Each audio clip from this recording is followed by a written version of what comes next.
without touching color. Gachma back and chava pai, la da da ki jinja kya. Pasha hu Jesu ukunu play.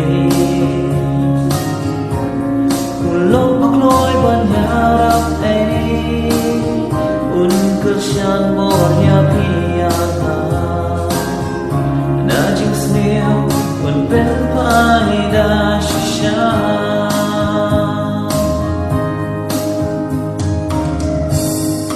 How Jesu dong es kam, gajing sok hao pensyam. Shijunom badu banyai ne, hukum jangungi day banle. Pasha hu Jesu ukonu play. Ulong pakloi banyarap ay, unkasyan borya piyata.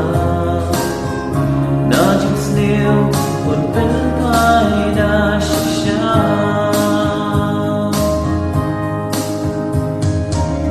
Các tiên play không ngoan lắm mặc tiền đơn đi.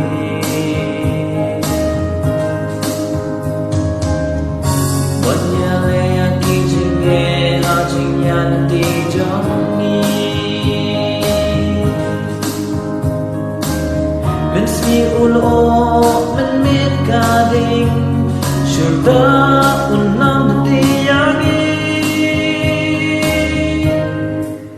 Hỏi sao Giêsu con đủ play, ulong pakloi manjarap ay, unkasyan borya piyana. Najing snail, un pen pai da shisha.